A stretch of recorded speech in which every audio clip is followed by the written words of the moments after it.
Okay, so let us now, last time we solved the Langevin equation by solving the stochastic differential equation, the general stochastic differential equation, SDE. dxt equals mu of um, xt, and of course, possibly a explicit function of time, dt plus sigma, which is a function of, could be a function of t and explicit function of time, also xt, dwt. By solving this directly, di ba? We were able to solve the trajectory, xt, okay? We were able to solve xt mismo. And from xt, we were able to solve also the mean of xt by applying some standard theorem in Ito calculus, in Ito integration. And of course, we were able to calculate var of xt. It was very intuitive. The advantage of that solution is that it's very intuitive. No, um, you did not have to. We actually we didn't even have to assume any foreknowledge. Okay. And usa to atong our e of xt. We obtained this e of xt equals which is the mu in our standard in the normal distribution. This is the mu because we found that this is normally distributed. This is x naught e to the minus gamma t. Okay. Um, and then yeah, this is correct. And then we also have our variance of xt, and we found this to be sigma squared over 2 gamma 1 minus e to the minus 2 gamma t. I think this is correct. Yeah, this one. We were able to solve this. And of course, it is normally distributed. It was found to be normally distributed. Now, we are going to solve again the Langevin equation. By the way, in the Langevin equation, mu, say ano sa Langevin, mu is equal to minus gamma x t, and sigma is just sigma. Okay? It's not a function of x and t. It's constant. No? Mo ni siya nga, ano. Okay? So, now we are going to solve again the Langevin equation, but in this time, just like I've said, when we derive the Fokker-Planck equation, because we're going to solve it today using the Fokker-Planck equation, okay? By the way, let me take the, sa Langevin equation, I'll just write it here. The Langevin equation becomes minus gamma xt dt plus sigma dwt. Okay? So our Langevin equation, when we derived that one for the general process, we had partial p over partial p over partial t equals minus partial over partial x times mu p plus 1/2 partial squared over partial x squared sigma squared p. Okay? This was the general form of the Fokker-Planck equation. Of the Fokker-Planck equation of this stochastic process, of the stochastic process X. Okay? Now, for the Langevin process, as I gilista na ko dire, our mu is minus gamma x, I'll just use small x karon. And our sigma is just constant. So therefore, our Langevin equation now becomes partial over partial t equals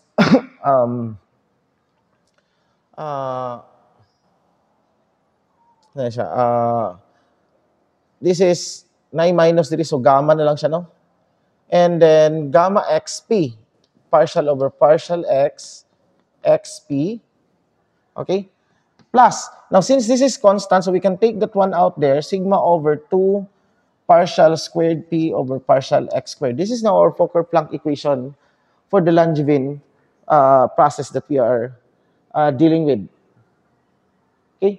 So, if katong dati is when we solve this one, it led us to xt first.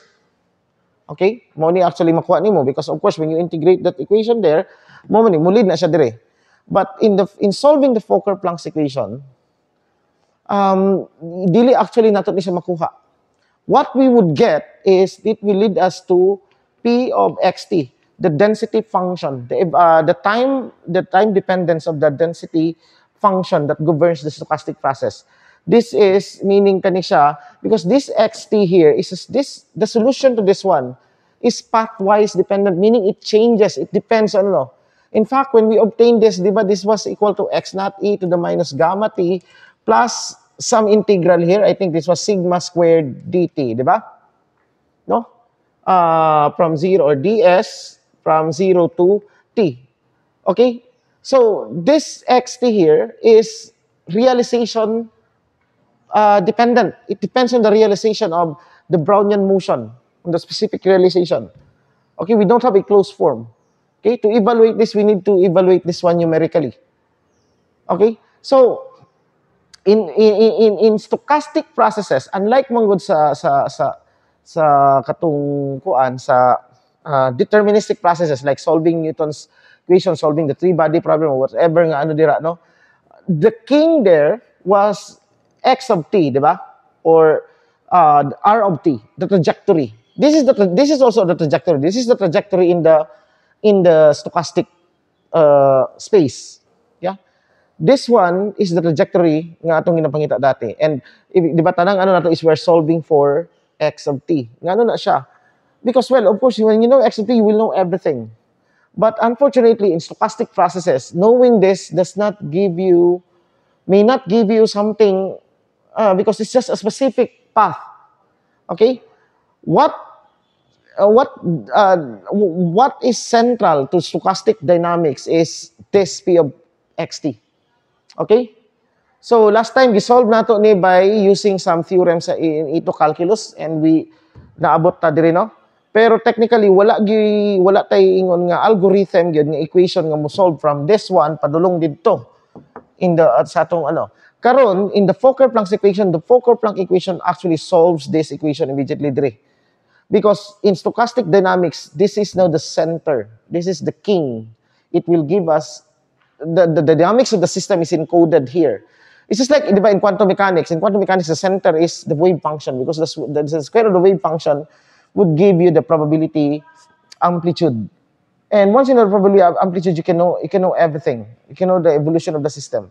So mao gyapon na siya diri because this is also a probabilistic process. Okay? So yeah, mao ni atong ano, when we solve this equation, we will arrive at this p of xt. Unfortunately, we dili nato ni siya makuha. But then again, as I've said, it is of less importance in stochastic dynamics. Okay? This is more valuable. Okay? So now let's solve this. To solve this, we are going to apply. Para malimpin siya. We are going to apply a Fourier transform on both sides. Okay, medyo taas ang ano ni siya dire, but I'd like you to take the gaps. Okay? We take now the Fourier transform on both sides dire. Okay? Now, this one here will require some work. Okay? Kani ako ning ikuan, kamo I'd like you to ano dire. I will leave this to you as a kumbaga pa as a something to do. Okay? Tagaan ta mo kuan, sa tagaan ta mo og yeah, basin mo gawas sa exam, no? So, di lang nako ni siya i-kuan. Pero work on this one. I will leave this to you dire. So ako ni siyang i-kuan dire. So you have f of the Fourier transform of dp over dt is equal to, okay, from negative infinity to positive infinity of e to the minus I kx. By the way, we're using the minus I. Basin malibog manggod mo because in some books, the forward transform is using the positive. That's actually in the engineering convention. In physics, usually we use the negative forward nga kuan. But yeah, sa physics we use the negative for the forward and then the positive for the inverse. I think sa engineering baliktad ang ilang ginagamit. Positive ang forward, negative ang inverse. But both will give us the same desired solution. Okay? So, okay, kani siya. Karon, Okay, asa na ta? So we have now dp over dt dx. Okay? We can actually, pwede nato ni siya i-ano dire, atong igawas ning d over dt dito. So what happens now is d over dt of the integral minus infinity to positive infinity of e to the minus I kx p dx. Okay? But, okay, akong isulat na klaro. This is x t dx. But what is this one? This is now the Fourier transform of p. So sa ato pa, okay, sa ato pa, this is just equal to d over dt of f of p. And of course, this is just equal to d of p hat over dt, where we set our p hat as the Fourier transform of p. Okay? So, klaroon lang na ako here, p hat, which is now a function of k and time in the transform space. This is the Fourier transform, the integral minus infinity of e to the minus I kx p of xt dx. Okay? Or this is just notated as f of p of xt. Okay? So, now, as I've said, diretso na ako ni siya. Okay, I'll give you a hint on how to do this one. The Fourier transform now of partial over partial x of x p, okay, is just equal to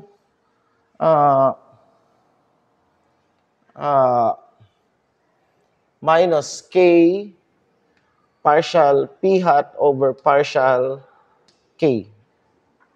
Yeah. Show this one.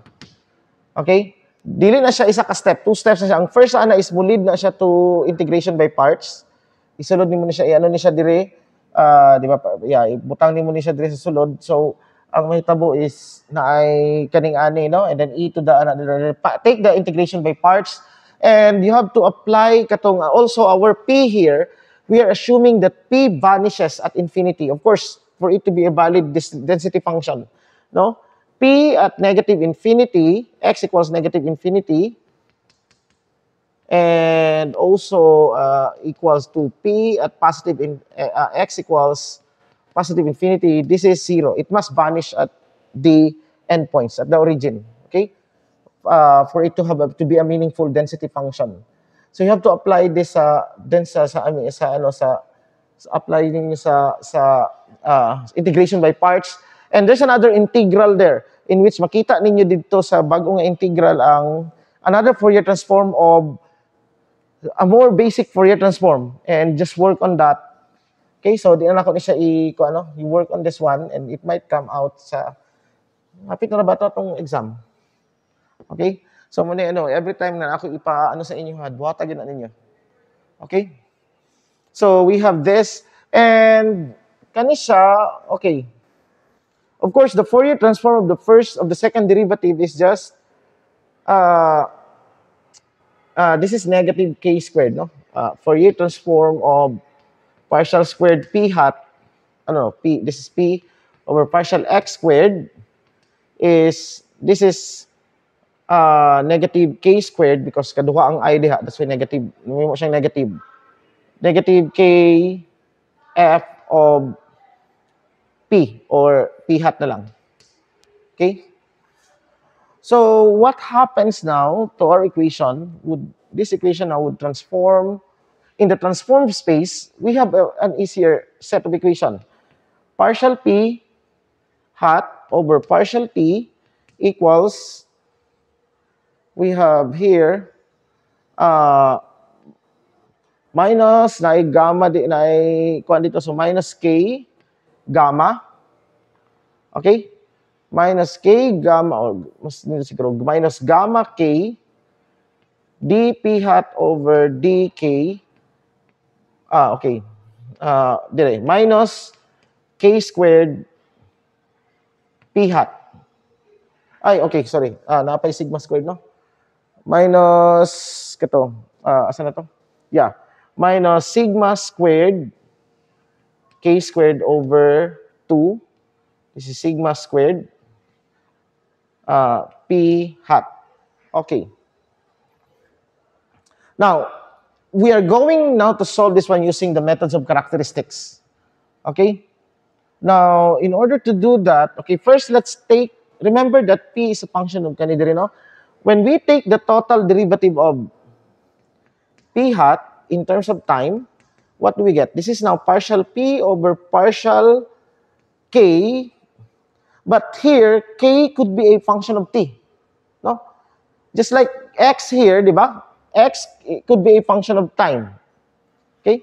In general, it's a function of time. So, di sa ato pa dire, in the transform space, k is actually, in general, is a function of time. So, this is now dk over dt plus dp over partial p over partial t.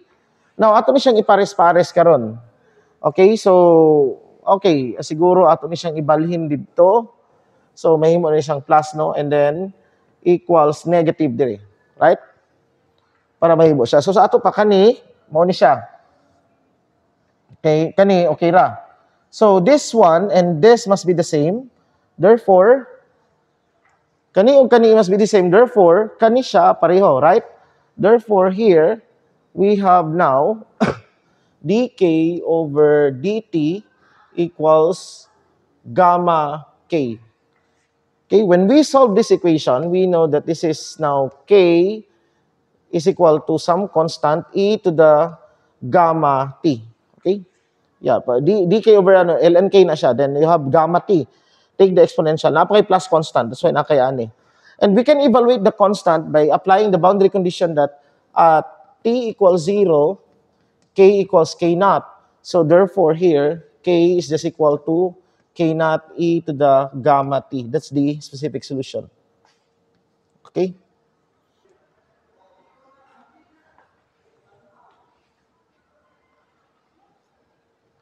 Now,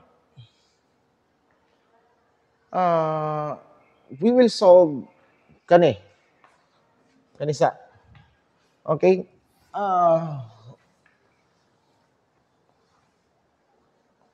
Kanisha. Since kani equal, this one here, diba? So, dp hat over dt equals minus gamma squared k squared over 2 times p hat. Or here, dp over p hat and then nakay dt dire. Right? So, well, to solve this, we need to integrate. But since k is kato, so therefore, this is the k naught squared, the integral of e to the gamma t. No? Gamma t dt, but we have to use s as a dummy variable. And this is integrated from 0 to t. Okay? So, from here, what do we get? This is, we now get, okay, you have, squared, so na 2 din, no? 2. Okay, klaro na ako. This is 2 gamma s ds. So, sa ito pa, nakakay minus gamma squared k naught squared over 4 gamma. Okay, na may maglet yuta. And then this is now e to the 2 gamma s evaluated from 0 to t. Right? Okay? But evaluated from 0 to t sa ito pa, this is now minus 2 gamma t minus 1. Right? So, okay. Yeah, I think, ato na itanggalon.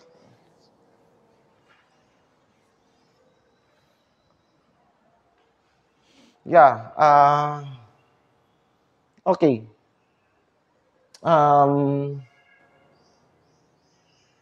This is still ln p. This is ln and p plus some constant, right? Let's name this constant c. Lahi nga c dito, no? Let's just use c here. Not just another c. Okay, wala na bitaw nato itong gigamit dito. Okay? So, ln P. Of course, to cancel ln, we have to take the exponential form.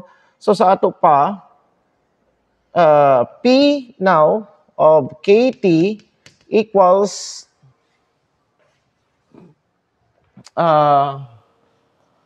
kaning constant na kay na plus and then e to the c, but we can just call that again constant. And then some exponent, kani siyang exponent. And let's ibalik nato ang ibalik na nato ang k dire. Okay? Ibalik nato ang k. So sa ato pa, k naught is equal to k e to the minus gamma t. Diba? From here, you know that k naught equals k e to the minus gamma t. So, kung nakay minus gamma to the minus 2 gamma t dire kay squared man, mahimo ni then dito, okay? So this is now exponent of negative sigma squared k squared over 4 gamma 1 minus 2 e to the minus 2 gamma t, right? At ato lang ikambyan, okay? Buhatan na ninyo ang ang details. Kamuhin mo ano sa details. Okay? Now, okay. This is the initial let's name this as P naught. Okay? The initial condition, meaning when kanisha is equal to 1 ning dire. So P is P of is equal to P naught. Sorry, naamo dito karon sa hat, no? Okay? We are in the hat of the space. Okay? Okay, next is let's apply now the boundary condition to solve this one fully. What's the boundary condition? Dito to sa original nga space. There P of x 0 at time t equals 0, naa na siya distinct velocity. And this is the start, diba? P of xt. This is the evolution, the time dependence of the of what we call the kaning the density function dahil nga. Kasi masarad anto diri. Okay. This is just, in order to achieve that, no, at t equals 0, this must be equal to the x minus x naught. Note kato ganing pagsugod nato. Dan.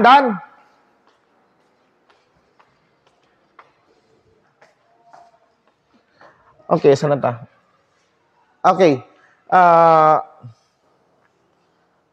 Okay. Remember katong sa ink gani sa sugod that we set sa initial condition sa Dirac mass. Recall that. Sa very first meeting nato, I derive it to you. The diffusion equation. Yung sa pagkuha dito, exactly mauni siya. Gihapon nga at t equals 0, it is, diba, equals to the Dirac mass. D naught, diba? Remember the D naught there? Dirac mass. That's actually a delta function, technically. Okay? So, sa ato pa, the corresponding initial condition in the P space, P naught now must be equal to the Fourier transform of this. The Fourier transform of the delta function, x minus x naught. And of course, when you solve the Fourier transform of that, it's easy to see. It's a standard result in Fourier transform, Fourier analysis. This is e to the minus, okay. This is just equal to e to the minus I k x naught. Okay? But kaning a to the I k x naught dito ni sa pag nato sa Fourier transform diba na minus k dito. Now, since we are now in the k nga dire, we have to rescale k into this form. Okay, so sa ato pa P naught now, isa na butang dire na okay. This is now equal to minus I k e to the minus gamma t x naught, right? Muna siya. Okay? I-rescale nato siya dire. Remember that tanaw atong k, di ba? Dili na siya k lang, naa na siya Kaning ani. So kani nga K manggod is dito pa ni sa gawas gikan nga pasulod ta sa transform space. Mga chok ani eh. Okay. Okay. So therefore, unsa naman ato ang solution karon? Ang ato ang function karon would be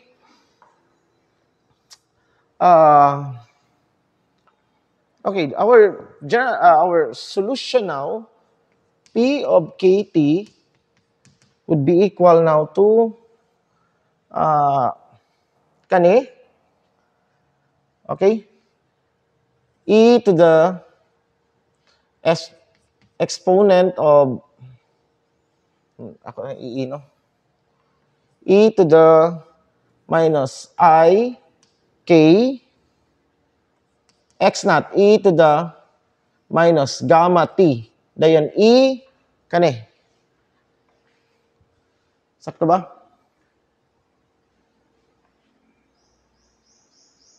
No, kani. Kani na siya, no? So, e to the minus sigma squared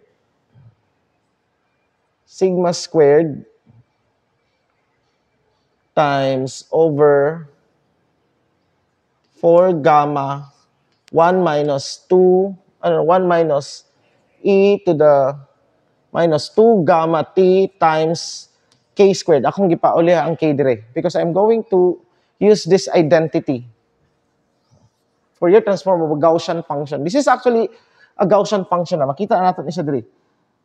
Okay? And I want to use this property. This is a known nga ano. Well, you can do this. You can integrate back. How do we get P of xt? P of xt is equal to the 1 over 2 pi in minus infinity to positive infinity. The inverse Fourier transform. So sa ato pa, e to the I k x of this function.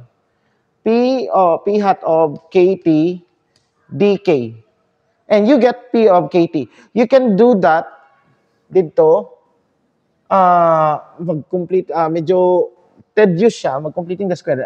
Again, I want you to do that. Okay? Because I might be asking you to do this one, to integrate it manually. Until sa time nga moabot ka, o if you do this one, moabot ka sa point, mag-completing the square ka dito, moabot ka sa point ka na kay e to the minus u squared sum du. Minus infinity to positive infinity. And we know that this is square root of pi, right? We know that this is square root of pi. Of course, naapa na siya dire. Okay, that's why may evaluate. This is integrable. This one is integrable. Maabot ka sa ani nga point when you do the completing the square, but it's since we're running out of time, so i-shortcut na lang nako, no? I'll be using sa katong standard food nga output nga isa standard formula. Okay? So you do this one, dapat maabot ka ani nga point kana kay ma-isolate nga ani. Okay? And now, of course, nakadre. And of course, we know that this is the square root of pi. Okay? But I'm not going to do that one here. Instead, I'll be using this this famous result.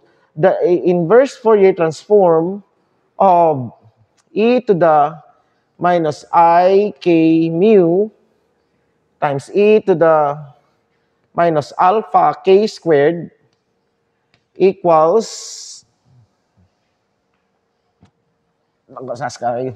okay, the inverse transform of e to the minus I k mu times e to the minus alpha k squared equals 1 over square root of 4 pi alpha times e to the x minus mu over 4 alpha squared negative. So, dire, if we are going to look at this one here, notice that our mu now is equal to this one. X naught e to the minus gamma t, and our alpha would be equal to kani, yeah, this whole thing is alpha. Sigma squared over, no, so, 4 gamma, 1 minus 2, e to the minus 2 gamma t. Okay. Now, if we're going to form the equation here, recall that what is our standard Gaussian distribution? Our Gaussian distribution with x, with mean mu and standard deviation v na natong gamitan, no, is equal to 1 over square root of 2 pi v e to the minus x minus mu over 2v squared, right? Kana siya. So, notice that kaning form, i-compare nato, meaning that v now, v is just, kung diha nga form, is just equal to, v is just equal to 2 alpha, tama? Square root of 2 alpha. Right? Square root of 2 alpha.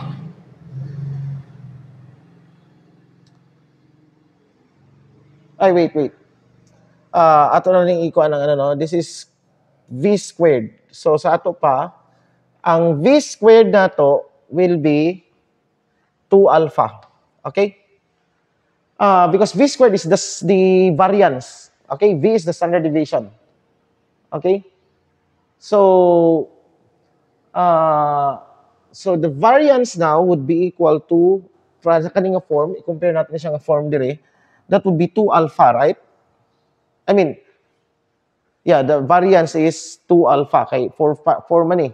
So, notice that the variance, okay, the variance is 2 alpha. So, when you take the 2 alpha dito, mahimo na siyang sigma squared over 2 gamma, 1 minus e to the 2 gamma t. Isn't this what we obtained? Diba? In the beginning of the lecture, I showed mo na itong naka-obtain last time. Exactly. Right? This was the variance that we have obtained in solving the xt sa katong purely ito calculus approach.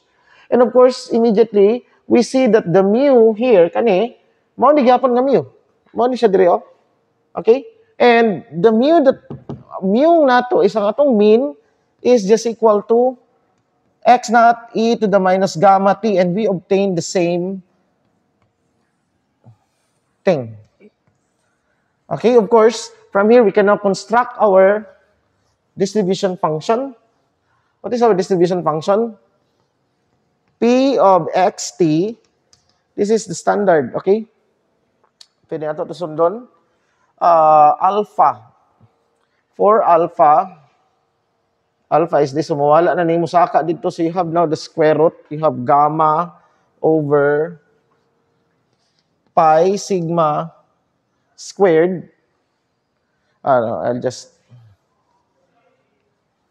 pi sigma squared 1 minus 2 e to the minus gamma t. Take the square root. I think sakto ni siya. Exponent of x minus mu. Okay, x minus mu. X minus mu, which is x naught e to the minus gamma t. Ako na tanggalon be. Okay, gamma t squared over 4 alpha.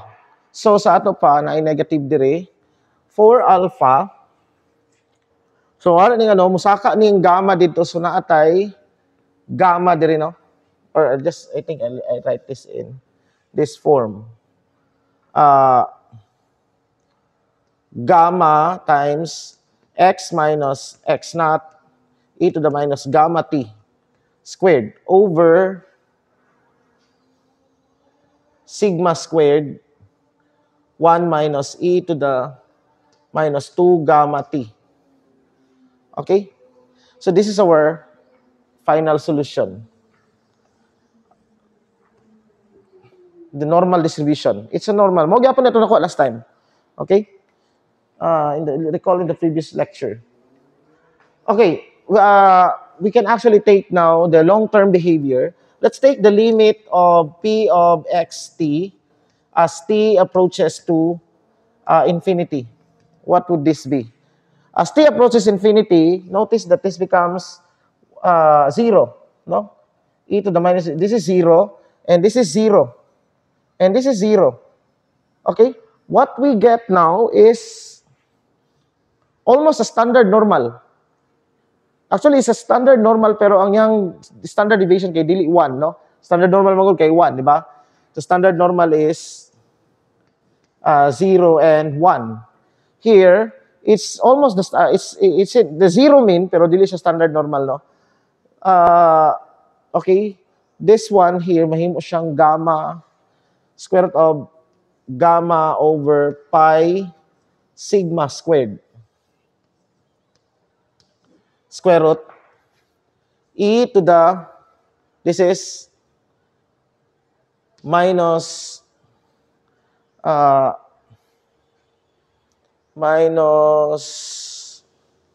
notice nga unsa ni siya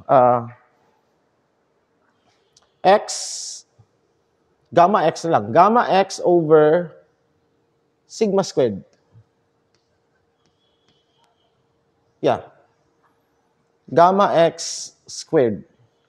So this is actually equal to normal distribution of mean, zero, and standard deviation or variance. A variance of sigma squared over 2 gamma. Yeah, sigma squared over, this is the normal distribution of mean, zero, and variance of 2 gamma. Notice unsay ginabuhat sa ano? Unsay ginabuhat di ay sa unsay rule sa friction. Makita nimo unsay rule sa gamma diri. Gamma, of course, this one, notice nga pag ang gamma equals 1, meaning that you don't, ang gamma equals 1, notice that this is just sigma squared. Kung usa tong spread, mao gito siya. But as gamma, unsay ginabuhat sa gamma? As gamma increases in value, as gamma increases, the variance decreases.